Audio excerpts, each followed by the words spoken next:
Hello everyone, how are you. कैसे हैं आप सब। तो जैसे आप देख रहे हैं हमारी YouTube channel BVC study classes, यहाँ पर आपको एनसीईआरटी बुक पर आधारित सभी प्रश्नों की तैयारी और लाइन बाय लाइन एक्सप्लेनेशन दिया जाता है। तो यदि अभी तक आप लोगों ने हमारे चैनल को सब्सक्राइब नहीं किया है तो चैनल को सब्सक्राइब कर लें। और यहाँ पर आपको सभी फ्री ऑफ कॉस्ट लाइव क्लासें दी जा रही हैं, तो आप ज़्यादा से ज़्यादा लोगों तक इसे शेयर करें और ज़्यादा से ज़्यादा लोगों तक पहुंचाने का प्रयास करें। तो आइए स्टार्ट करते हैं। तो जैसे अभी तक हमने बहुत सारी क्लासें कर चुके हैं, जिसमें हमने आपके एनसीईआरटी बुक में क्लास 11 की प्राणी जगत में और उनके जीवों की संरचनाओं के बारे में पढ़ा है। तो यहाँ पर समझते हैं और देखते हैं कि किस प्रकार से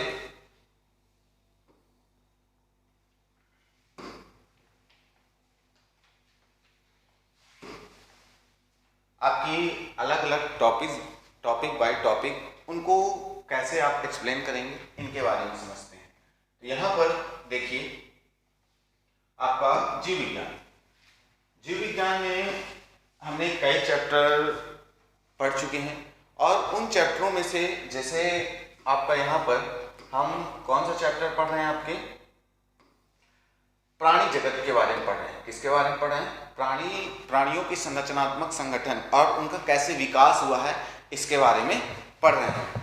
तो यहाँ पर जैसे हमने अभी लास्ट क्लासों में कॉकरोच, आपके केचुए और मेंढक के बारे में चर्चाएं की थी, और इनकी चर्चाओं के साथ साथ आपने उपकला ऊतक और अलग अलग संरचनाओं के बारे में आपने पढ़ा था। तो यहाँ पर जैसे आपने उपकला ऊतक, संयोजी ऊतक, पेशी तंत्रिकी ऊतक, आपके प्राणियों ऊतक के अंग तंत्र और इनके बारे में विस्तार से पढ़ा था। तो यहाँ पर आज हम उसी के अगले भागों की चर्चाएं करेंगे, जिसमें आपके अलग अलग भाग दर्शाए गए हैं, जिसमें आपके कॉकरोच और केचुआ और आपका मेंढक, इन तीनों के बारे में पढ़ना है। तो इसमें आपको यहाँ पर हमने केचुए के लाइन बाय लाइन उसके बारे में एक्सप्लेनेशन दिया था, और जहाँ पर भी आपको कोई भी अगर डाउट आता है तो उसे आप पूछ सकते हैं, कमेंट कर सकते हैं। यहाँ पर और समझते हैं, जैसे आंतरिक संरचनाएं इनकी हमने पढ़ी थी, अलग अलग इनके स्ट्रक्चर पढ़ रखे थे। तो यहाँ पर ये समझते हैं,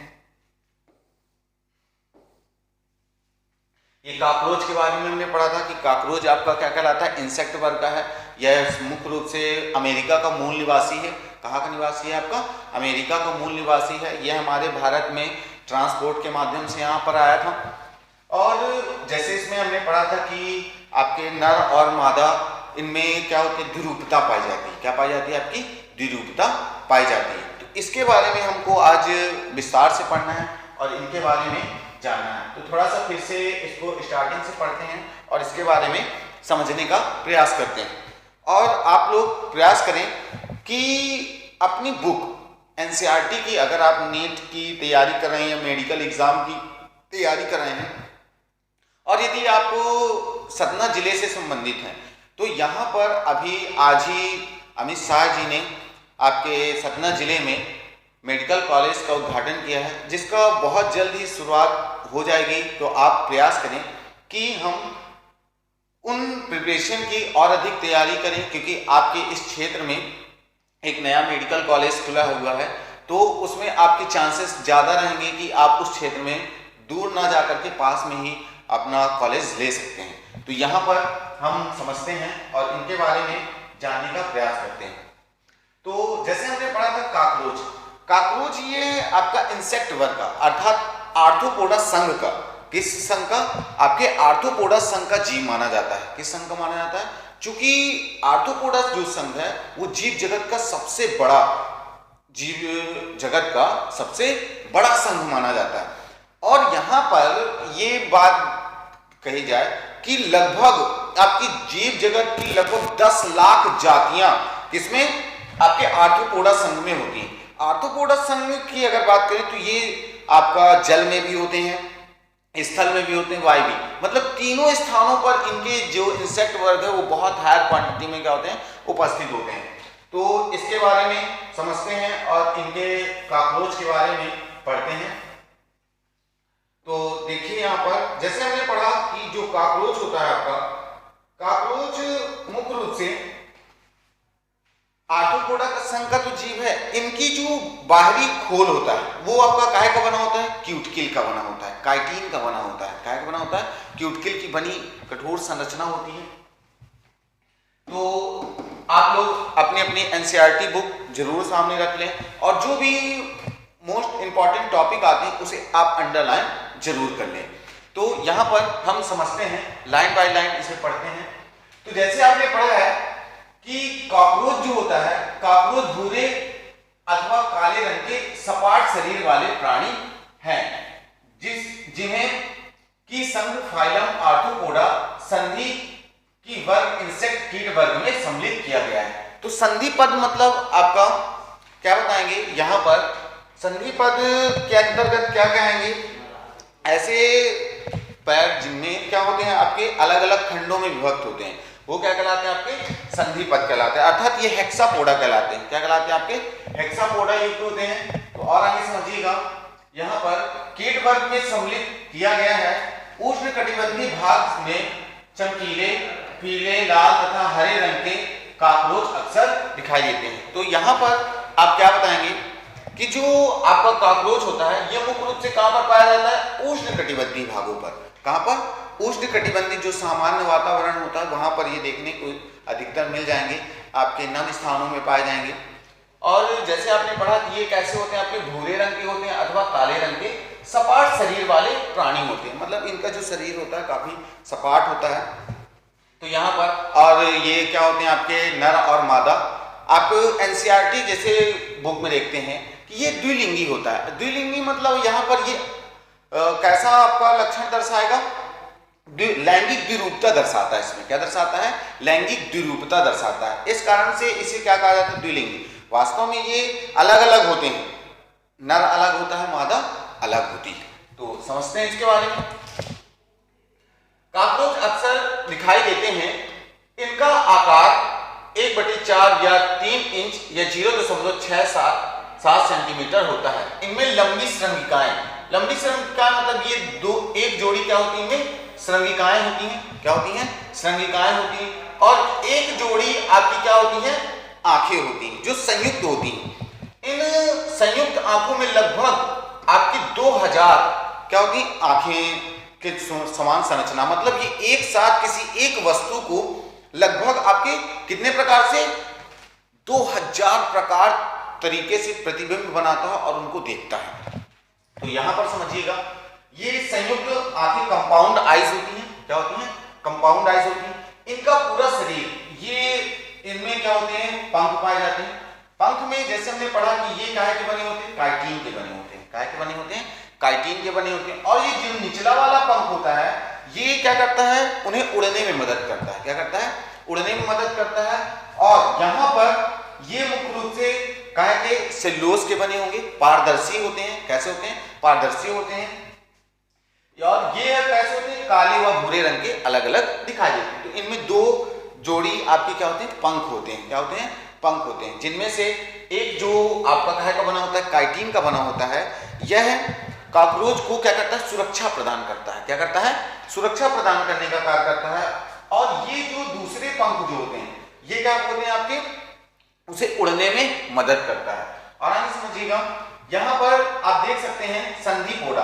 संधिपोडा मतलब जो छोटे छोटे कैसे खंडों से अर्थात सेपरेटेड होते हैं, छोटे छोटे खंडों से मिलकर बने होते हैं, ये क्या कहलाते हैं, संधिपोडा।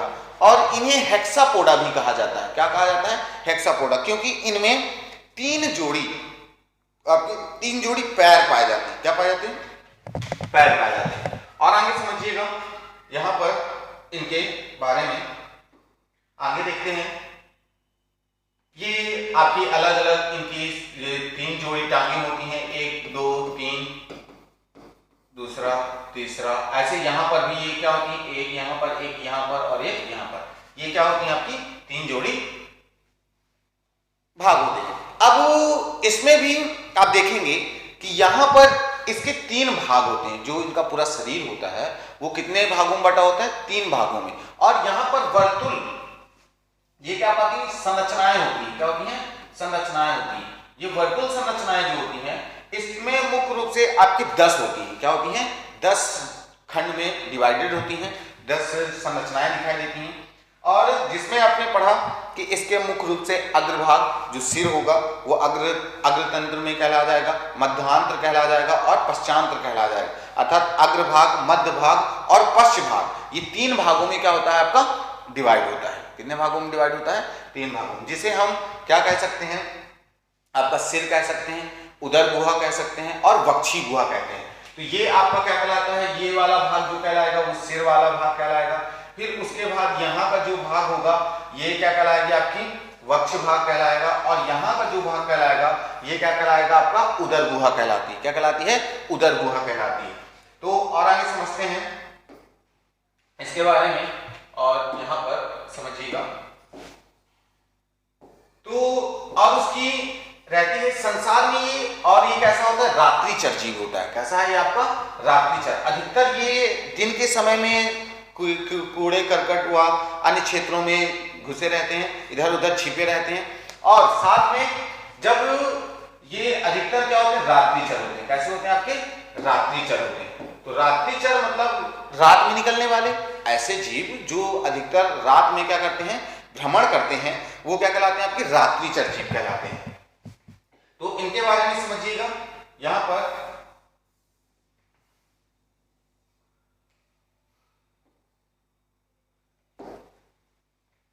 तो ये आपके कहां होते हैं? रात्रिचर जीव होते हैं।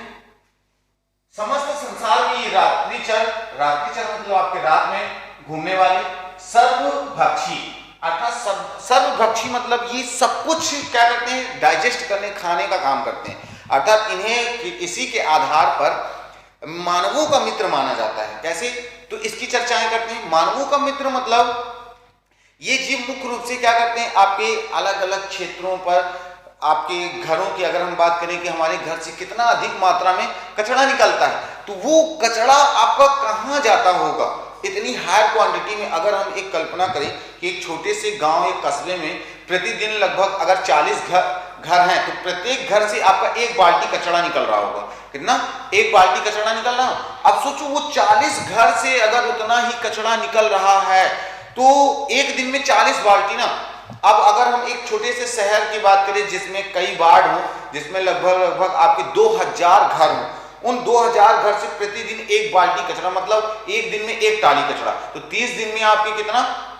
30 टाली कचरा निकल रहा है ना। तो इस कचरे का अपघटन, कूड़ा करकट, आपके फल फूल सब्जियों आदि के जो छिलके होते हैं, अनाज जो होता है, उसका अपघटन सर्वाधिक मात्रा में कौन करता है? आपका काकरोच करता है। अर्थात ये कचरे को नियंत्रित करने में मदद करता है। इस कारण से इसे क्या कहा जाता है? मानवों का मित्र भी माना जाता है।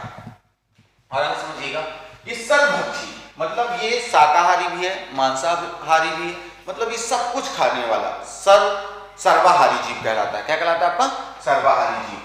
तथा नम जगह पर मिलते हैं। ये मनुष्य के घर में रहकर गंभीर पीड़क एवं अनेक प्रकार के रोगों के वाहक हैं।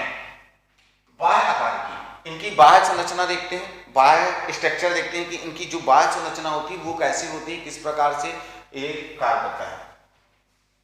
सामान्य वयस्क काकरोच जाति प्लेनेटा अमेरिकाना। तो जैसे हमने पढ़ा था कि ये मुख्य रूप का जो कॉकरोच है वो मुख्य रूप से कहाँ का निवासी है? आपके अमेरिका का निवासी है। कहाँ का निवासी है? अमेरिका का निवासी है। तो अमेरिका का 34 से 53 मिलीमीटर लंबा तथा पंखों वाला होता है। पंख नर में उदर के आखिरी छोर से भी आगे बढ़े होते हैं। अर्थात समझिएगा, ये लाइन बहुत महत्वपूर्ण है कि पंख जो नर में उदर आखिरी छोर, अर्थात जो नर भाग होता है, नर के 10 खंड होते हैं, तो 10 खंड में जो इनका पंख होता है, पंख हमने पढ़ा कि पंख कितने आपके 2 थे ना, अर्थात दो जोड़ी थी, एक ऊपरी जो काहे का बना था आपका, काइटिन का बना था, जो कि काकरोच को क्या करता था, बाहर से सुरक्षा प्रदान करने का कार्य करता है, और जो अंदर वाले पंख होते हैं सेल्यूलोज या क्यूटिकल के बने होते हैं, काहे के बने होते हैं, क्यूटिकल के बने होते हैं। तो पंख में नर उदर के आखिरी छोर से भी आगे निकले हुए हैं, मतलब इनके पंख जो होते हैं थोड़ा सा काफी बड़े होते हैं। काकरोच का शरीर मुख्य रूप से खंडों में बटा होता है, तो जैसे हमने बताया था कि इनका पूरा शरीर क्या होता है, छोटे छोटे खंडों में बटा होता है। मुख्य रूप से 3 इसके खंड होते हैं और उसके भी कई भाग, तो यहाँ पर खंडों में बटा होता है। इसके 3 भाग होते हैं। कितने भाग होते हैं आपके, मुख्य रूप से 3 भाग होते हैं, सिर, वक्ष और उदर। सिर ये क्या कहलाता है, हेड वाला भाग कहलाता है, ये सिर कहलाएगा। उसके पश्चात ये वक्ष गुहा कहलाती है, क्या कहलाती है आपकी, वक्ष गुहा कहलाएगी। वक्ष गुहा के बाद जो ये पेट होता है ये आपका क्या कहलाता है, उदर गुहा कहलाती है। तो यहां पर समझिएगा, इसका पूरा शरीर मजबूत काइटिन युक्त बाह्य काले भूरे रंग का बना होता है। प्रत्येक खंड में बाह्य कंकाल में मजबूत पट्टिकाएं होती हैं, जिन्हें कंटक, पृष्ठावली, पृष्ठांकस तथा आधारवली, अग्रांकस भी कहते हैं। ये खंड आपस में एक पतली, महीन व लचीली झिल्ली से जुड़े होते हैं, जिसे संधिकारी झिल्ली या संधि झिल्ली भी कहते हैं। समझिएगा, यहां पर क्या बोल रहा है, पट्टिकाएं होती जिन्हें कंठक या पृष्ठ वाली, पृष्ठकांश और आधारवली, अग्रांकस कहते हैं। ये खंड आपस में एक पतली, महीन, लचीली झिल्ली से क्या होते हैं, जुड़े हुए होते हैं, एक दूसरे से कंबाइंड होते हैं, जुड़े होते हैं, जिन्हें संधिकारी झिल्ली कहते हैं। ऐसी झिल्ली जहां पर 2 स्थानों पर वो क्या होती हैं, जुड़ी हुई होती, उसे संधि, जैसे आपने पढ़ा 2 शब्दों के मिलने से बने नए शब्द को संधि कहते हैं, है ना। 2 शब्दों के मेल से बने एक शब्द को, वाक्य को क्या कहते हैं, संधि। तो या 2 क्षेत्रों के मिलने के स्थान को हम क्या कहते हैं, संधि कहते हैं। तो यहां पर समझिएगा, कहते हैं शरीर के अग्रभाग में, शरीर के अग्रभाग में स्थित सिर त्रिकोणीय होता है। इनका जो अगला सिर होता है वो कैसा होता है आपका, त्रिकोणीय होता है। शरीर के अनुदैर्घ्य अक्ष के साथ लगभग समकोण बनता है। इनमें कौन सा कोण बनता है आपका, तो ध्यान रखिएगा, इनके अक्ष के आधार से देखा जाए तो इनमें कौन सा कोण बनता है आपका, समकोण का निर्माण होता है। यह 6 खंडों के मिलने से बनता है। कितने खंडों से, 6 खंडों से मिलने से बनता है। अपनी लचीली गर्दन के कारण सभी दिशाओं में घूम सकता है, अर्थात ये इसका जो गर्दन होता है वो आपके चारों दिशाओं में क्या कर सकता है, मूव कर सकता है। अर्थात 80 आपके 180 अंश में ये क्या कर सकता है, अपनी गर्दन को रोटेट कर सकता है। बनता है अपनी लचीली गर्दन के कारण सभी दिशाओं में घूम सकता है। सिर संपुटिका पर एक जोड़ी संयुक्त नेत्र होते हैं। आंखों के आगे झिल्ली युक्त सॉकेट से धागे जैसी एक जोड़ी श्रृंगिका लगी होती है, जो श्रृंगिका में संवेदी ग्राही उपस्थित होते हैं, जो वातावरणीय दिशाओं को मापने का कार्य भी करते हैं। तो समझिएगा, इनमें क्या होती है, एक जोड़ी नेत्र होते हैं। क्या होते हैं, एक जोड़ी नेत्र होते हैं, और एक जोड़ी नेत्रों के साथ साथ इनमें एक जोड़ी क्या होती हैं, श्रृंगिकाएं होती हैं। क्या होती हैं, एंटीनाज होते हैं। क्या होते हैं, एंटीना। वो क्या करते हैं, संवेदनाओं को ग्रहण करते हैं। और इनकी यह खास बात होती है कि यदि कोई भी सड़ा गला मृत पदार्थ बहुत एक कहा जाए तो कहा जाता है कि लगभग अगर 2 किलोमीटर एरिया के अंतराल में कोई भी सड़ी गली मृत पदार्थ पड़ी हुई है, तो वो उसे संवेदनाओं द्वारा ग्रहण कर सकता है, उसकी सुगंध को महसूस कर सकता है, और उसे जाकर के वो उसे खा करके अपघटित कर देगा। और आगे, झिल्ली युक्त सॉकेट से धागे जैसी एक जोड़ी श्रृंगिका निकलती है। श्रृंगिका में संवेदी ग्राही होते हैं। इनकी जो श्रृंगिकाएं होती हैं वो संवेदनाओं को ग्रहण करने का कार्य करती हैं, जो वातावरणीय दशाओं को मापने का काम करती हैं। और आगे समझिए, वातावरणीय दशाओं को मापने के साथ साथ ये क्या करती हैं, आपके तापमान का भी नियंत्रण करती हैं। जैसे मानवों में हमने पढ़ा, मानवों में तापमान का नियंत्रण कौन करता है, कान करते हैं। कौन करते हैं, कान करते हैं। उसी प्रकार इनमें कॉकरोच जो तापमान को महसूस करना वो कौन करता है, इनकी श्रृंगिकाएं करती हैं। क्या करती हैं, आपकी श्रृंगिकाएं। और आगे समझिएगा, यहाँ पर ये इनके अलग अलग क्या दर्शाए गए हैं, आपके भाग दर्शाए गए हैं, जैसा कि आप देख सकते हैं यहाँ पे देख सकते हैं।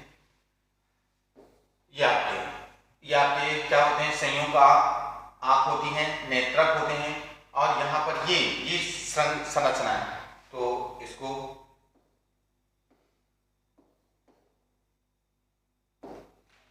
यहाँ पे देखिए, तो जैसे हमने पढ़ा कि क्या होती है, इसमें सिरे के आगे वाले छोर पर उपांग लगे होते हैं जिन्हें काटने व चबाने वाले मुखांग बनते हैं। मुखांग में एक जोड़ी ऊर्ध्ववर्षी ऊपरी जबड़ा तथा एक जोड़ी चुंबकीय, एक जोड़ी चाबिका व अधोष्ठ होता है। एक मध्य लचीली पाली जिसे अधोग्रासनी कहते हैं जीवा का कार्य करती हैं, जो कि मुखांगों से घिरी हुई होती हैं। अर्थात इनमें क्या होती है, समझिएगा ध्यान से कि क्या बोलता है, मुखांग होते हैं। जैसे आपका सबसे पहले क्या होगा, मुख होगा, क्या होगा, मुख होगा। मुख के बाद आपकी मुख गुहा होगी, क्या होगी, मुख गुहा होगी।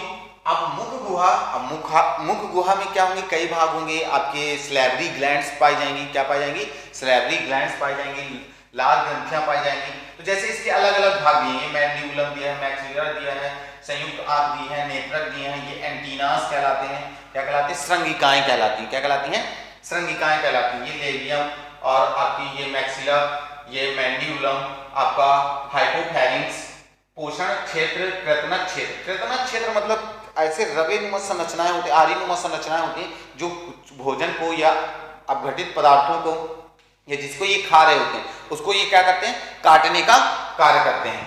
ऐसे ये आपके मैंडिबुलम होता है, लैब्रम होते हैं, मैक्सिला होता है और लैब्रियम होते हैं। तो इनके बारे में समझते हैं। तो क्या कहता है, मुखांग बनते हैं। मुखांग में एक जोड़ी ऊर्ध्वष्ट ऊपरी जबड़ा, अर्थात इनके ऊर्ध्वष्ट ऊपरी भाग पर क्या होता है, एक ऊपरी जबड़ा पाया जाएगा जो भोजन को कुरेदने तथा उसे छोटे छोटे टुकड़ों में डिवाइड करने में मदद करेगा। एक जोड़ी चुंबक अस्थियां, एक जोड़ी जंभिका, एक अधरोष्ट होता है, एक मध्य लचीली पाली जिसे अधोग्रासनी कहते हैं, जीवा का कार्य करती हैं, जो कि मुखांगों से घिरी गुहा में उपस्थित होती हैं। वक्ष मुख्यतः 3 भागों में बटा होता है, अग्रवक्ष, मध्यवक्ष, पश्चवक्ष और सिरवक्ष।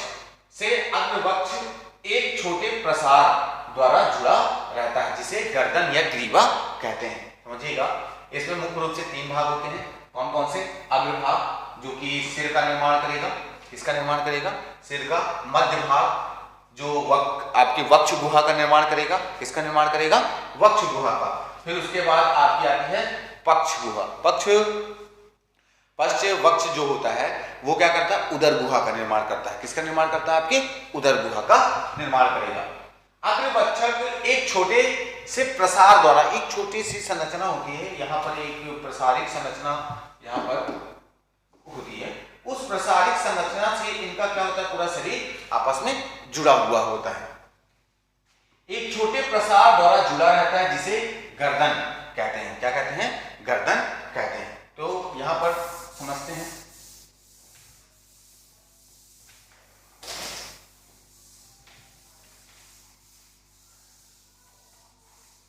और आगे समझिएगा यहां पर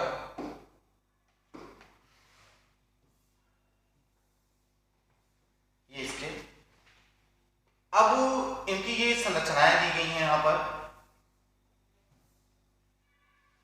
तो समझिएगा यहां पर आपका अलग अलग इसके भाग। तो जैसे आपने नेत्र के बारे में पढ़ा है, किसके बारे में, नेत्र श्रृंगिकाओं के बारे में आपने पढ़ा, किसके बारे में, श्रृंगिकाओं के बारे में।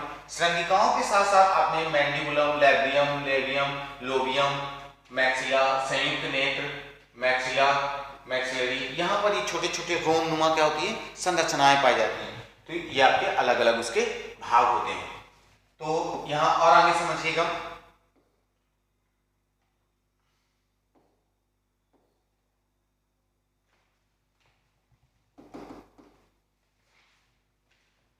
यहाँ पर प्रत्येक वक्षी खंड में एक जोड़ी टांगे पाई जाती है। क्या होती हैं आपकी? एक जोड़ी, एक तरफ इधर एक तरफ, मतलब आपकी वक्ष पर एक आपके कहाँ पर, आपके वक्षी गुहा के पश्चात उदर गुहा पर, तो लगभग आपकी 3 जोड़ी, कितनी जोड़ी? 3 जोड़ी क्या पाए जाते हैं? आपकी टांगे होती हैं, जो कि कैसे होते हैं? छोटे छोटे खंडों में विभक्त होती हैं। कैसे होती हैं? छोटे छोटे खंडों में विभक्त होती हैं, जिन्हें हम संधि पोड़ा भी कहते हैं, जिन्हें के आधार पर इन्हें संधि पोड़ा नाम रखा गया। एक जोड़ी टांगे पाई जाती हैं, कक्षांग, शिखरक, ऊर्ध्ववर्तिका, अंतरजंघिका एवं गुल्फ पंखों का प्रथम जोड़ा मध्य वक्ष से निकलता है। तो ध्यान रखिएगा, पंखों का प्रथम जोड़ा जो होता है वो कहां से निकलता है? आपके मध्य वक्ष से निकलता है, जबकि दूसरा जोड़ा कहां से निकलता है? आपके पश्च वक्ष से निकलता है। कहां से निकलता है? पश्च वक्ष से निकलता है। अग्र पंख मध्यवक्षी, जिन्हें प्रवार आच्छाद कहते हैं, अपारदर्शी होते हैं। कैसे होते हैं? जो आपके कहां पर पश्च वक्ष से जो पंख आपके क्या होते हैं? संलग्न होते हैं, जुड़े हुए होते हैं, वो क्या कहलाते हैं? आपके पश्च खंड कहलाते। पश्च में जो आपके पंख जुड़े होंगे वो क्या कहलाएंगे? आपके मध्य भाग पर और पश्च भाग पर काहे के बने होंगे? क्यूटिकल के बने होंगे। काहे के बने होंगे? आपके क्यूटिकल के बने होंगे। और ये अग्र पारदर्शी होते हैं। कैसे होते हैं? पारदर्शी होते हैं। और आपके सेल्यूलोज के बने होते हैं। काहे के बने होते हैं? सेल्यूलोज के बने होते हैं। गहरे रंग के होते हैं तथा विश्राम अवस्था में पंख पश्च पंखों से ढके रहते हैं। पश्च पंख पारदर्शी झिल्लीनुमा होते हैं तथा यह उड़ने में मदद करते हैं। क्या करते हैं? आपके उड़ने में मदद करेंगे। और आगे समझिएगा, यहाँ पर नर व मादा दोनों में उदर 10 खंडी होता है, अर्थात नर और जो मादाएं होती हैं, काकरोच जो होते हैं, वो मुख्य रूप से आपके कितने भागों में बटे होते हैं? 10 खंडों में बटे होते हैं। कितने खंडों में बटे होते हैं? 10 खंडों में बटे होते हैं। अर्थात जो नर का पूरा शरीर होता है, ये पूरा अगर इसके स्ट्रक्चर की बात करें तो ये मुख्य रूप से आपके कितने खंडों में बटा होता है? 10 खंडों में बटा होता है। तो यहां पर समझते हैं, नर व मादा दोनों में उदर 10 खंडी होता है। 7वां अधरक नौकाकार होता है। जो 7वां आधारक भाग होता है वो कैसा होता है? नौका, नाव के आकार का होता है। तथा 8वां व 9वां, जो 8वां और 9वां होंगे, ठीक है, ये कैसे होंगे? आपके 8वां व 9वां अधरक के साथ मिलकर एक जनन कोष्ठ का निर्माण होता है। किसका निर्माण होता है? आपका जनन कोष्ठ का निर्माण होता है। यह जननी कोष्ठ बनाता है, जिसके अग्र भाग में मादा जनन छिद्र, स्पर्मोथिकल छिद्र व संपर्शिक ग्रंथियां होती हैं। क्या होती हैं? आपकी संपर्शिक ग्रंथियां पाई जाती हैं। नर में केवल 8वां पृष्ठक ही 7वें खंड द्वारा ढका रहता है। नर मादा दोनों में 10वें खंड पर एक जोड़ी संधि युक्त तंतुमय गुदीय लूम होते हैं। क्या होते हैं? आपके गुदीय लूम होते हैं, जो क्या करते हैं? उत्सर्जन में मदद करते हैं, हेल्प करते हैं। वो क्या कहलाते हैं? आपके एनस लूम्स कहलाते हैं। इन लूमों के नीचे की ओर नर के 9वें खंड में एक जोड़ी छोटे व धागे के समान गुदा सुख पाई जाती है। ये संरचनाएं पाई गई ना, ये आपकी क्या कहलाती हैं? गुदा सुख संरचनाएं कहलाती होते हैं। मादा में सुख अनुपस्थित होते हैं, और जो मादाएं होती हैं उनमें ये सुख क्या होते हैं? अभाव होते हैं। जबकि नर में ये सुख क्या पाए जाते हैं? धागे नुमा संरचनाएं होती हैं, वो पाई जाएंगे। ऐसे यहाँ पर आपकी गुदा लूम, छोटी छोटी ऐसी संरचनाएं पाई जाएंगी, ये इस प्रकार से, वो आपके गुदा लूम कहलाएंगे।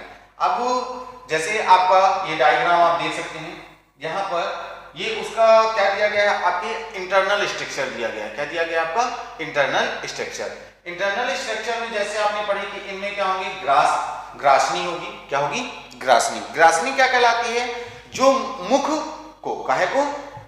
मुख को और ग्रास नलिका को आपस में जोड़ने का काम करती है। किसको किसको? समझिएगा, जो मुख होगा, मुख को कौन जोड़ेगा? आपका ग्रासनी। कौन जोड़ेगी? आपकी ग्रासनी। और ग्रासनी किससे जुड़े होगी? आपकी ग्रास नलिका से। कैसे? ग्रास नली से।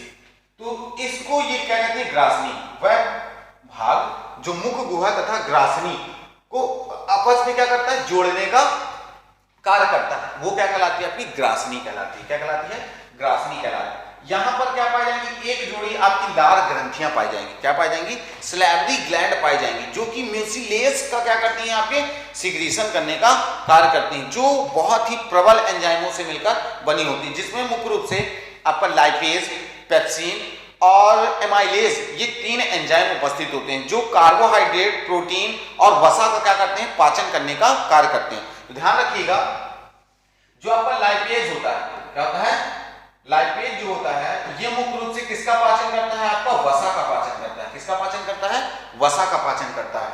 और जो आपका एमाइलेज होता है, एमाइलेज होता है, एमाइलेज ये किसका करता है, कार्बोहाइड्रेट का पाचन करता है। किसका करता है, आपका कार्बोहाइड्रेट का। किसका पाचन करेगा, कार्बोहाइड्रेट का। और जो आपका कार्बोहाइड्रेट के बाद आपका क्या बनता है, बचता है प्रोटीन। क्या बचता है आपका, प्रोटीन। तो प्रोटीन का पाचन कौन करता है आपका, तो ध्यान रखिएगा, जो पेप्सिन एंजाइम होता है, क्या होता है, पेप्सिन। ठीक है, पेप्सिन एंजाइम जो होता है वो किसका पाचन करता है, प्रोटीन का पाचन करता है। ठीक है, इसे और एक भी एंजाइम जो आपका जो कि आता है ट्रिप्सिन। क्या आता है आपका, ट्रिप्सिन। ट्रिप्सिन ये भी क्या करता है, प्रोटीन के पाचन में मदद करता है, भाग लेता है। और दूसरा होता है ये लार कुंड होता है। क्या होता है आपका, लार कुंड होता है। लार मतलब जी लार का एकत्रीकरण करने का कार्य करता है, आपका कलेक्ट करने का। जैसे आपने हमारे अमाशय होता है, अमाशय क्या करता है, भोजन को एकत्रित करता है ना, उसी प्रकार ये क्या होता है, लार कुंड पाया जाता है। ऐसे आपकी क्या होती है, ग्रासिका। क्या होती है, ग्रासिका। और इसे सस्प या क्रॉप कहते हैं। क्या कहते हैं, क्रॉप कहते हैं। ये आपकी दूसरी क्या कहलाती है, पोषणी कहलाती है। क्या कहलाती है, पोषणी कहलाती है। और ये क्या कहलाता है आपका, यकृत अंधनाल कहलाता है। क्या कहलाता है, यकृतीय अंधनाल संरचनाएं, मतलब कुछ छोटी छोटी संरचनाएं पाई जाती हैं, जिन्हें हम क्या कहते हैं, यकृतीय अंधनाल कहते हैं। क्या कहते हैं आपका, यकृतीय अंधनाल कहा जाता है। इसके मध्य यहाँ पर मध्याह्न आहार नली, मैलपीघी नलिका। मैलपीघी नलिका यह लगभग आपकी 100 से कितने, 100 से लगभग आपका 150, 100 से 150 पतली पतली आपकी क्या होती है, नलिकाएं पाई जाती हैं। क्या पाई जाती हैं, नलिकाएं पाई जाती हैं, जिन्हें क्या कहा जाता है, मैलपीघी नलिका कहा जाता है। क्या कहा जाता है, मैलपीघी नलिका, जो क्या करती हैं, कॉकरोच में मुख्य रूप से उत्सर्जन करने का कार्य करती है। ध्यान रखना कि कॉकरोच में जो उत्सर्जन होता है वो किसके द्वारा होता है, मैलपीजियन नलिकाओं द्वारा होता है। और जो श्वसन होगा वो किसके द्वारा होगा, श्वसन नलिकाओं, ट्रैकिया द्वारा होगा। और हम समझते हैं इसके बारे में। तो यहाँ पर यह आपका क्षुद्रांत होगा, बृहदांत होगा। क्षुद्रांत जो होती है आपकी छोटी आंत होगी, बृहदांत जो होगा बड़ा आंत होगा। ठीक है, तो ये बता सकते हो। अर्थात जैसे आपने पढ़ा है कि मानवों में चारों तरफ क्या होती है आपकी, जैसे अगर हम पाचन तंत्र का स्ट्रक्चर देखें, यहां पर जो मानवों का पाचन तंत्र होता है, तो यहां पर क्या होती है आपकी, छोटी आंत ऐसे पूरी संरचना बनी होती है। तो ये आपकी बड़ी आंत, उसमें अलग चार सराउंडेड होती है। पहले आपकी क्या आती है, बड़ी आंत, फिर उसके बाद छोटी आंत। तो यहाँ पर ये आपकी अलग अलग संरचनाओं पर दर्शा सकते हैं। और आगे समझते हैं ये, और आगे समझिए इसको। जैसे आंतरिक आकारकी, तो आंतरिक आकारकी के बारे में हमने समझा, और इसके अन्य भागों के बारे में पढ़ेंगे, ये किस प्रकार से जनन, प्रजनन, उत्सर्जन करते हैं, तो इनके बारे में भी हमको समझना है। और एक एक भाग के बारे में पढ़ेंगे। और जैसा आपको हमने बताया कि जो मेंढक का आपका संडे को या जो रविवार आने वाला है, उसमें प्रयास करेंगे कि आपको लाइव हम क्या दिखाएं, मेंढक का प्रैक्टिकल करके दिखाएं, और उसके विभिन्न भागों और विभिन्न अंगों के बारे में बताएंगे। तो आप ज़्यादा से ज़्यादा लोगों तक ये वीडियो को शेयर करें, जिससे उनको भी ये जानकारी हो, और वो भी जो बच्चे पढ़ना, नीट की तैयारी कर रहे हैं, मेडिकल एग्जामों की तैयारी कर रहे हैं, उसके लिए ये क्या हो सके, आसानी से उन चीज़ों का प्रैक्टिकल करके सीख सकें, और उसके बारे में जान सके। तो और आगे देखते हैं यहाँ पे आपका, तो जैसे आंतरिक आकार की, तो इंटरनल स्ट्रक्चर देखते हैं इसका कि इंटरनल स्ट्रक्चर यहां पर जो इनकी देह गुहा होगी, क्या होगी आपकी देह गुहा। देह गुहा में स्थित आहार नाल 3 भागों में बटी होती है। कितने भागों में? 3 भागों में, अग्रतंत्र, मध्यतंत्र एवं पश्चतंत्र। कितने भागों में बटी होगी आपकी? 3 भागों में बटी होती है। अग्रतंत्र, मध्यतंत्र एवं पश्चतंत्र में बटी होती है। मुख एक छोटी नलिका ग्रासनी में खुलता है, जिसे एक सीधी और सकरी नली ग्रासिका निकलती है। ग्रासिका एक पतले भित्ति वाले कोष में खुलती है, जिसे अन्नकूट कहते हैं, जिसमें भोजन संग्रहित रहता है। इसके पीछे ग्रंथिल, जठर अथवा पोषणी होती है। इसमें बाहर एक मोटी वर्तुल पेशी स्तर होता है तथा स्तर की उपकला 6 स्थानों पर मोटी होकर के उपत्वची दंत संरचना का निर्माण करती है। समझिएगा, यहाँ पर ये बहुत इंपॉर्टेंट लाइन है। यहाँ पर क्या कहता है कि इनका जो शरीर होता है वो कितने भागों में बटा होता है? 3 भागों में बटा होता है। कितने भागों में बटा होता है आपका? 3 भागों में बटा होता है। आपका अग्रतंत्र जैसे यहाँ पर दिया है, ये आपका अग्र भाग कहलाएगा, ये मध्य भाग कहलाएगा और ये क्या कहलाएगा आपका? पश्च भाग कहलाएगा। क्या कहलाएगा? पश्च भाग कहलाएगा। तो इसके 3 भाग होंगे, अग्रतंत्र, मध्यतंत्र एवं पश्चतंत्र में बटी होती है। चित्त मुख एक छोटी नलिका ग्रासनी में खुलता है। तो जैसे आपने बताया कि जो मुख गुहा होती है वो कहां पर खुलती है? आपकी ग्रासनी में खुलती है। कहां पे खुलती है? ग्रासनी में। और ग्रासनी कहां पर खुलती है? ग्रास नलिका में खुलती है। कहां पे खुलती है? ग्रास नलिका में निकलती है, जो आपकी एक सीधी और सकरी नली ग्रासिका निकलती है। ग्रासिका एक पतले भित्ति वाले कोष में खुलती है, जिसे अन्नकूट कहते हैं, जिसमें भोजन संग्रहित रहता है। इसके पीछे ग्रंथिल, जठर अथवा पोषणी होती है। इसमें बाहर एक मोटी वर्तुल पेशी स्तर होता है तथा स्तर की उपत्वचा 6 स्थानों पर मोटी होकर उपत्वची दंत बनाती है। दंत भोजन के मोटे कणों को पीसने का कार्य करती है। तो यहाँ पर वर्तुल संरचना है। वर्तुल संरचनाएं मतलब आपकी ऐसे सर्कल संरचनाएं होती हैं, ये वर्तुल संरचनाएं होती हैं। वहां पर 6 खंडी वर्तुल संरचनाएं होती हैं जो भोजन के कणों को पीसने का कार्य करती हैं। क्या करती हैं? आपके भोजन को पीसने का कार्य करती हैं। सहायक होते हैं। पूरा अग्र तंत्र अंदर से उपत्वचा क्यूटिकल का बना होता है। जो अग्र तंत्र होता है वो काहे का बना होता है? आपका क्यूटिकल का बना होता है। जैसे कि पहले ही हमने पढ़ा था कि जो इनके पंख होते हैं, क्या होते हैं? बाहरी पंख होते हैं, वो काइटिन के बने होते हैं। जो दूसरी होते हैं, जो आपके पश्च वक्ष में लगे होते हैं, वो क्या कहलाते हैं? आपके क्यूटिकल के बने होते हैं। किसके बने होते हैं? क्यूटिकल के बने होते हैं। स्तरित रहता है। मध्यांत्र एक सकरी एवं समान व्यास की नलिका होती है।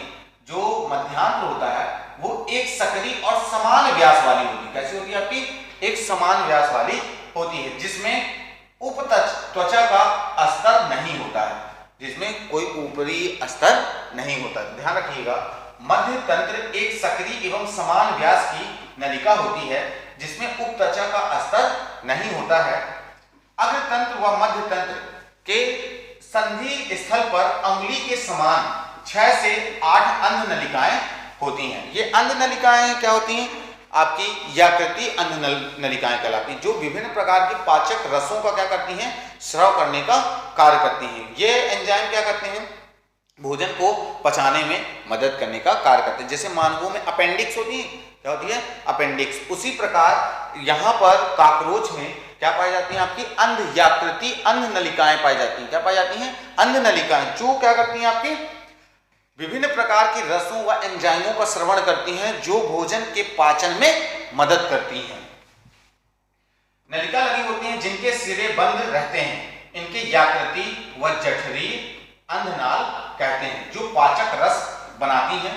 मध्य तंत्र, पश्चतंत्र, पश्चांत्र के संधि स्थल पर लगभग 100 से 150 पतली पीले रंग की नलिकाएं होती हैं। क्या होती हैं? पतली पीले रंग की नलिकाएं होती हैं, जिन्हें हम क्या कहते हैं, मैलपिघियन नलिका कहते हैं। क्या कहते हैं? मैलपिघी नलिका कहते हैं। ये मैलपिघी नलिकाएं यही नलिकाएं होती हैं जो कॉकरोच में क्या करती हैं, उत्सर्जन करने का कार्य करती हैं। अर्थात ये यूरेटस अर्थात इन मैलपिघियन नलिकाओं पर आपके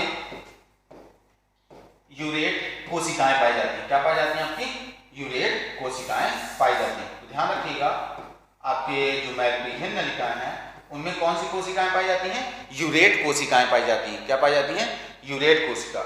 और इनमें मैलपिघियन नलिकाएं जो होती हैं उन मैलपिघियन नलिकाओं में आपकी ग्रंथियां पाई जाती हैं, यूरेस ग्रंथियां पाई जाती हैं। क्या पाई जाती हैं? यूरेस ग्रंथियां पाई जाती हैं। तो ध्यान रखिएगा, ये आपके यूरेटस कोशिका पाई जाएंगी। क्या पाई जाएंगी? आपकी कोशिका। और यहां पर ये क्या पाई जाएंगी? आपकी ग्रंथियां पाई जाती हैं। क्या पाई जाती हैं? आपकी ग्रंथियां पाई जाएंगी। तो ध्यान रखिएगा कि यूरेटस कोशिका पाई जाएगी और यूरेस क्या पाई जाएंगी? ग्रंथियां पाई जाएंगी, जो क्या करती हैं आपके, और किस रंग की होती है? ध्यान रखिएगा, ये पीले रंग की होती है। कैसी होती है? इनकी संख्या कितनी होती है?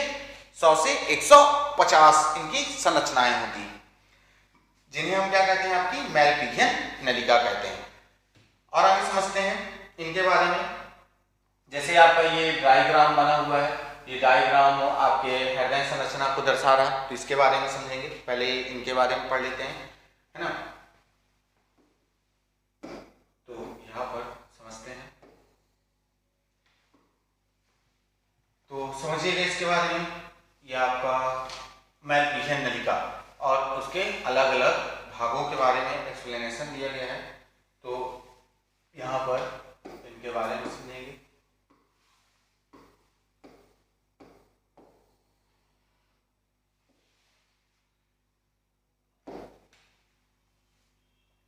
मैलपिघियन नलिकाओं के बारे में, इसके बारे में आपकी मैलपिघी नलिका। मैलपिघी नलिकाएं कहते हैं ये हीमोलिम्फ ये से उत्सर्जित पदार्थों के उत्सर्जन में सहायक होती है। अर्थात जो हीमोलिम्फ संरचनाएं होती हैं वो जितने भी उत्सर्जित पदार्थ होते हैं रक्त में, क्योंकि इनमें रक्त क्या होता है? वो आपका वर्णक विहीन होता है। क्या होता है? आपका वर्णक विहीन। अर्थात इनमें हीमोग्लोबिन के स्थान पर मायोग्लोबिन पाया जाता है। क्या पाया जाता है? मायोग्लोबिन। जो इनमें रक्त होता है वो कौन सा होता है? आपका मायोग्लोबिन होता है। क्या होता है? मायोग्लोबिन होता है।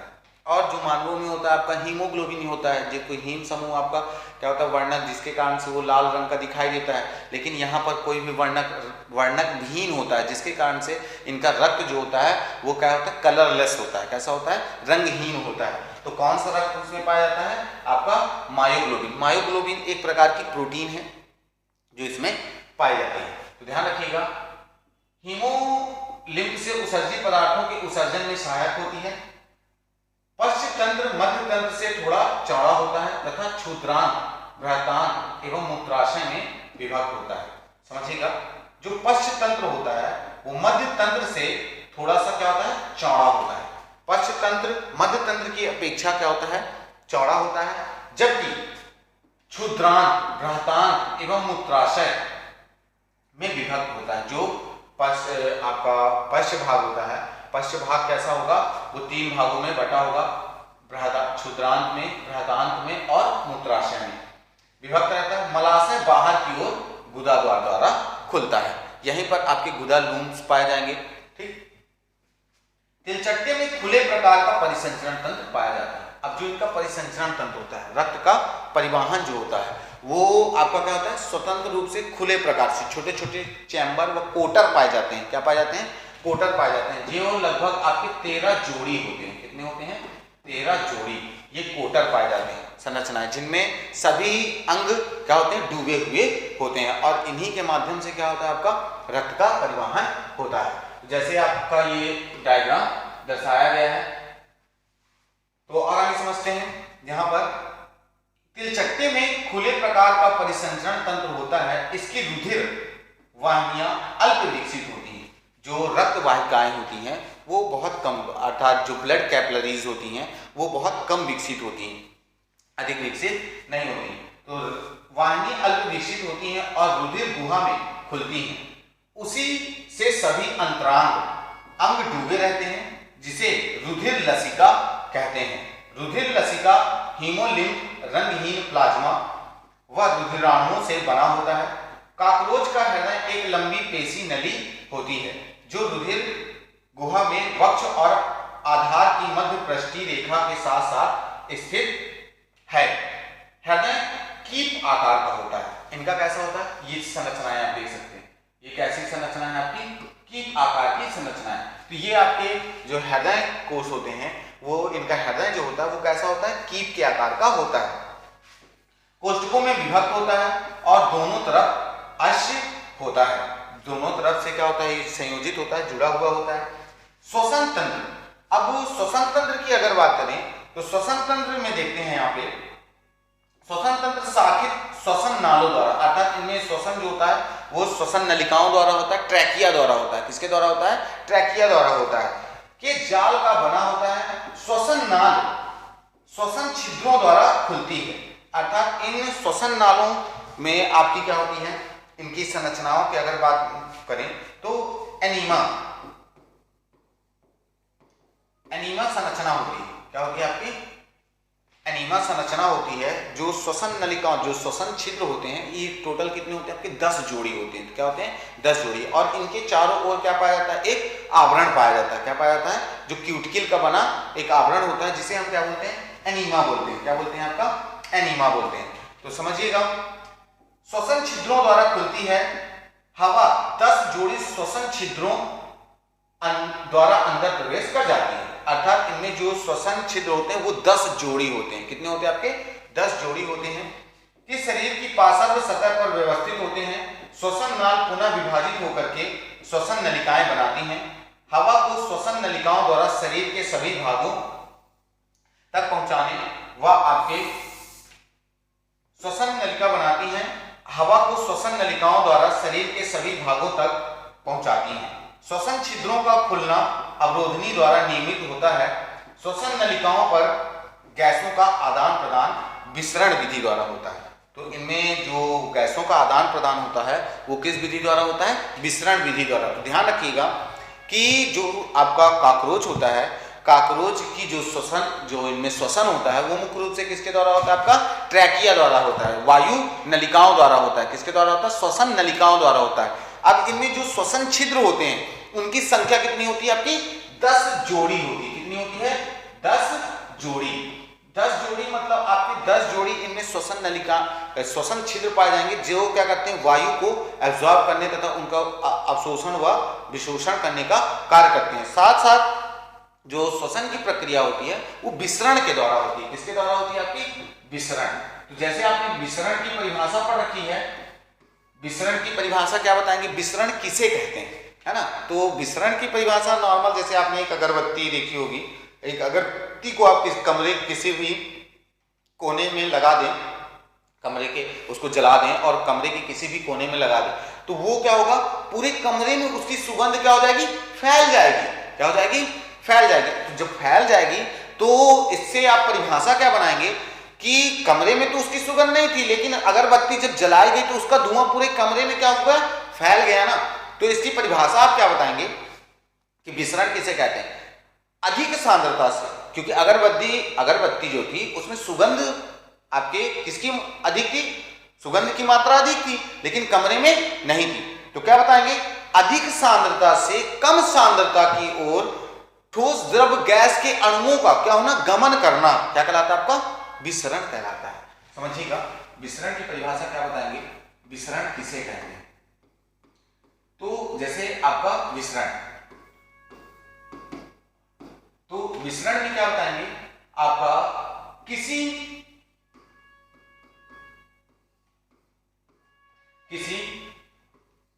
ठोस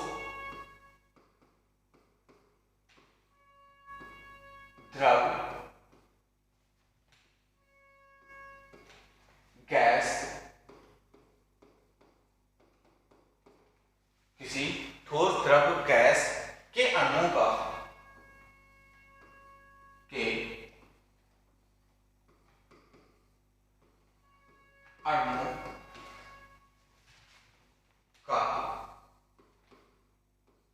कम सांद्रता से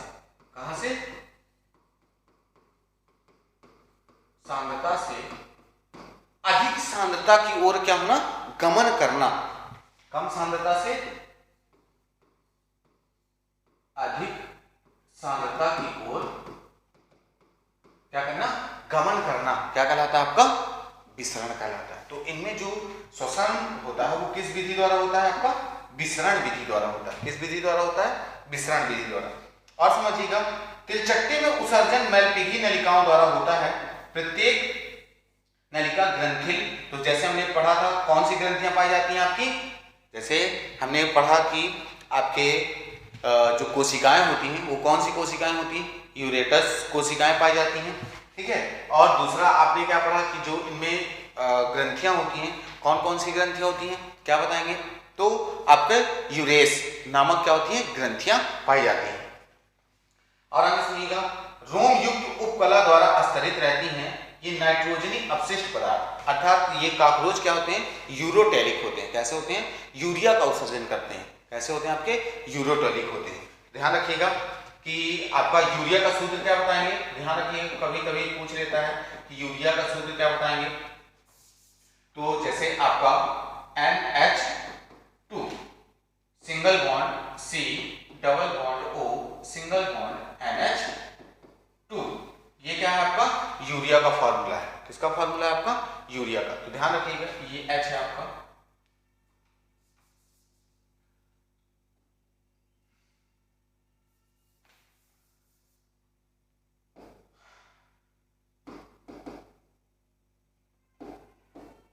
तो यहां पर क्या दर्शाएंगे, NH2 single bond C double bond O और सिंगल बॉन्ड आपका NH और यहां पर 2, ये आपका क्या कहलाएगा, यूरिया का फॉर्मूला कहलाएगा।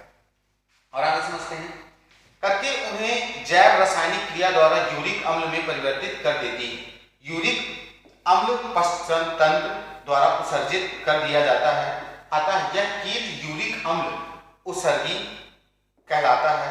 इनके साथ वसा पिंड, व्रकाणु, उपत्वचा और यूरेकोस ग्रंथियां भी उत्सर्जन में सहायक होती हैं। तो ध्यान रखिएगा, जो आपके वसापिंड, व्रकाणु जो होंगे यहाँ पर, और उपत्वचा और यूरेकोस, तो जैसे हमने यूरेस ग्रंथियां पढ़ी थी, यूरेट आपकी कोशिकाएं होती हैं, तो ये आपके क्या करती हैं, विभिन्न प्रकार के एंजाइमों, उत्सर्जी पदार्थों का क्या करती हैं, उत्सर्जन करने में मदद करती हैं। और हमने मुख्य रूप से पढ़ा कि जो कॉकरोच होता है वो कैसा होता है, यूरोटेलिक होता है। कैसा होता है, यूरोटेलिक होता है। तो और आगे समझते हैं, यहाँ पर जहाँ पर किसी को भी अगर कोई डाउट हो तो आप कमेंट सेशन में कमेंट करके जरूर बताएं, उसको हम आपके बताने का प्रयास करेंगे और अच्छी से अच्छी चीज़ें प्रोवाइड कराएंगे। तो आपको जहाँ पर भी अगर कोई भी टॉपिक में समझ नहीं आता है, कोई भी वर्ड समझ में नहीं आता है, तो उसे आप जरूर पूछें। और आगे समझते हैं, यहाँ पर तिलचट्टे के तंत्रिका तंत्र की बात करते हैं। किसकी बात करते हैं, तिलचट्टे की तंत्रिका तंत्र की बात करते हैं। तो यहां पर इसको थोड़ा सा जूम आउट कर लेते हैं, है ना, और इसके बारे में समझते हैं। तो देखते हैं यहां पे कि जो आपका तिलचट्टा होता है, क्या होता है, तिलचट्टा। तिलचट्टे में तंत्रिका तंत्र एक श्रेणीबद्ध खंडी व्यवस्थित गुच्छिकाओं का बना होता है। जो इनका तंत्रिका तंत्र होता है, क्या होता है आपका, तंत्रिका तंत्र होता है, वो कैसा होता है, एक श्रेणीबद्ध क्रम में होता है। कैसा होता है आपका, श्रेणीबद्ध क्रम में होता है। जो आपका कैसा होगा, आधार तल पर युग्मित अनुदैर्घ्य संयोजक से जुड़ी रहती है। 3 गुच्छिकाएं वक्ष में और 6 उदर में उपस्थित होती है। कहां पर उपस्थित होती हैं, उदर में। तो ध्यान रखिएगा, जो इनकी तंत्रिका तंत्र होती है, तंत्रिका तंत्र में आपके लगभग कितनी गुच्छिकाएं, अनेकों गुच्छिकाओं से मिलकर ये क्या होता है, बना होता है, जो इनके संपूर्ण शरीर को नियंत्रित करने का कार्य करता है। इनमें गुच्छिकाएं वक्ष में और 6, तो 3 गुच्छिकाएं कहां पर पाई जाएंगी आपकी, तो ध्यान रखिएगा कि 3 गुच्छिकाएं जो होंगी वो आपकी वक्ष में पाई जाएंगी। कहां पर पाई जाएंगी, वक्ष में पाई जाएंगी। और 6 उदर गुहा में पाई जाएंगी। कहां पाई जाएंगी, उदर गुहा में स्थित होती है। काकरोच का तंत्रिका तंत्र पूरे शरीर में फैला होता है। जो इनका तंत्रिका तंत्र होता है वो एक जालनुमा संरचना पूरे शरीर पर फैला होता है। सिर में तंत्रिका तंत्र का थोड़ा सा हिस्सा रहता है। इनका जो सिर में होता है वहां पर तंत्रिका तंत्र का ज्यादा हिस्सा नहीं रहता। ज्यादा हिस्सा कहाँ होता है? वक्ष गुहा में होता है। कहाँ पे होता है आपका? वक्ष गुहा में। इसीलिए कहते हैं कि काकरोच को अगर काकरोच का सिर काट के अलग कर दिया जाए तो कई हफ्तों तक जीवित रह सकता है। लगभग 1 हफ्ते की उसकी आयु तो मिनिमम बताई गई है रहता है, जबकि बाकी भाग शरीर के दूसरे भागों के आधार तल में उपस्थित होता है। अब तक आप यह जान चुके होंगे कि कॉकरोच का सिर काटने के बाद भी 1 सप्ताह तक जीवित रह सकता है। अर्थात क्यों जीवित रह सकता है? क्योंकि उसका तंत्रिका तंत्र जो है आपके वक्ष गुहा में स्थित है, उसका ब्रेन में तो कुछ ही मात्रा में है। इस कारण से उसका सिर काट देने पर वो कई दिनों तक, काफी लंबे समय तक क्या रह सकता है? आपका जीवित बना रह सकता है। और अंत में सिर में मस्तिष्क अग्रशिका गुच्छिका द्वारा निरूपित होता है, जो संगिकाओं एवं संयुक्त नेत्र को तंत्रिकाएं भेजता है। तिलचट्टे में संवेदन अंग संगिकाएं होती हैं। तो जैसे हमने शुरू में ही पढ़ा था कि जो संवेदनाओं को ग्रहण तथा गुदा, रोमक इत्यादि होते हैं। श्रृंगिका स्पर्शक और रोमक स्पर्शक संवेदी होते हैं। सिर के भाग पर अलग अलग इनके भाग होते हैं, जिनमें इनकी संरचनाएं क्या होती हैं? आपकी अलग अलग होती हैं। अर्थात ये स्पर्शक और संवेदनाओं को ग्रहण करने का कार्य करते हैं। सिर के पृष्ठ सतह पर एक जोड़ी संयुक्त नेत्र पाए जाते हैं। प्रत्येक संयुक्त नेत्र में लगभग 2000 कोष्ठ संरचनाएं होती हैं, जैसे कि आपने पहले ही पढ़ा था। नेत्रांशकों की मदद से तिलचट्टा एक ही वस्तु को कई प्रतिछायों से देख सकता है। आपने जैसे देखा है कि यहाँ पर आपके जो मोज़ेक दृष्टि होती है, इन्हें हम क्या कहते हैं? मोज़ेक दृष्टि कहते हैं, जिसकी अर्थात एक साथ वो कई वस्तुओं को देखने के साथ साथ वो कई वस्तुओं को एक ही प्रतियों में देख सकता है, और जिसे हम क्या कहते हैं? मोज़ेक दृष्टि कहते हैं, जिसकी सुग्राह्यता अधिक परंतु विभेदन क्षमता कम होती है। यह सामान्यतः अगर इसकी बात करें तो यह रात के समय में अधिकतर अग्रेसिव होती है, और इसमें इन्हें रात्रि दृष्टि भी कहा जाता है। तिलचट्टे मुख्य रूप से द्विलिंगी होते हैं तथा दोनों लिंगों में पूर्ण रूप से विकसित होते हैं। अर्थात इनमें मुख्य रूप से क्या पाई जाती है? आपकी द्विरूपता पाई जाती है। क्या पाई जाती है? द्विरूपता पाई जाती है। तो इनकी द्विरूपता के आधार पर इन्हें क्या होते हैं? द्विलिंगी कहते हैं। लेकिन ये क्या होते हैं? आपके अलग अलग होते हैं। ऐसे होते हैं, अलग अलग होते हैं। और आगे समझते हैं। पूर्ण विकसित जनन अंग होते हैं, जैसे नर जनन एक जोड़ी वृषण के रूप में विद्यमान होते हैं, जो चौथे से छठे उदारी खंड में उपस्थित होते हैं। तो यह आप बता सकते हैं।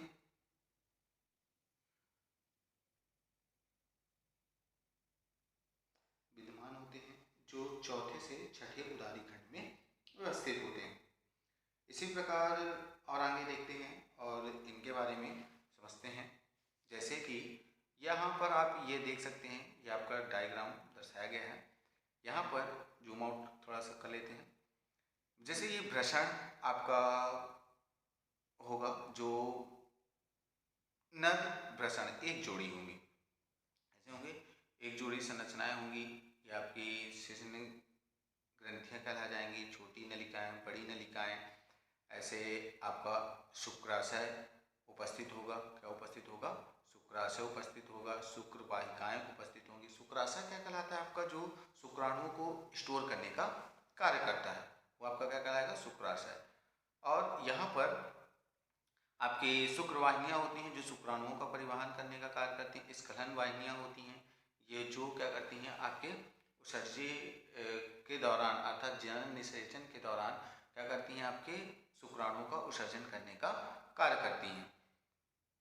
ऐसे आपके अलग अलग ये भाग दर्शाए गए हैं, जिसमें आप अलग अलग खंडों में इसका वर्णन किया गया है। यहाँ पर पुच्छ शुक्र पाए जाएंगे, गुदा लूम पाई जाएगी, बाह्य शिश्न पाया जाएगा। ये आदि संरचनाएं इसमें उपस्थित होती हैं। और ऐसे अगर हम बात करें आपके मादा अंडाशय की, किसकी, मादा अंडाशय की, तो मादा अंडाशय में भी आपकी क्या होती है, एक जोड़ी होती है। कैसी होती है, एक जोड़ी होती है। और यहाँ पर अंडवाहियाँ उपस्थित होती हैं। क्या उपस्थित होती हैं, ये सामान्य अंडवाहियाँ उपस्थित होती हैं। इसमें श्लेष्म ग्रंथियाँ होती हैं जो निषेचन व प्रजनन के दौरान ये क्या करती हैं, घर्षण को कम करने का कार्य करती हैं। क्या करती हैं, घर्षण को कम करने का कार्य करती हैं। तो ये श्लेष्म ग्रंथियाँ कहलाती हैं। तो इनके ध्यान रखिएगा कि ये मुख्य रूप से आपके क्या करती हैं, घर्षण को कम करने का कार्य करती हैं। ऐसे ये शुक्रग्राहिका कहलाती हैं, जो शुक्राणुओं को ग्रहण करने तथा एकत्रित करने का कार्य करती हैं। जैसे आपने शुक्राशय पढ़ा था, उसी प्रकार ये आपके अलग अलग भाग हैं। जननांग, मादा जननांग कहलाते हैं। जनन कक्ष कहलाएंगे, जहाँ पर निषेचन की प्रक्रिया पूर्ण होगी। इसी प्रकार आप इसके अलग अलग भागों के बारे में वर्णन कर सकते हैं। और आगे इसमें जैसे बाह्य प्रकोष्ठ दिए गए हैं और समझते हैं इनके बारे में। तो ये इनकी अलग अलग संरचनाएं दर्शाई गई हैं। आगे देखते हैं, यहाँ पर इसके अलग अलग भाग दर्शाए गए। थोड़ा सा इससे छोटा कर लेते हैं और इनके बारे में समझने का प्रयास करते हैं। तो जैसे कि यहाँ पर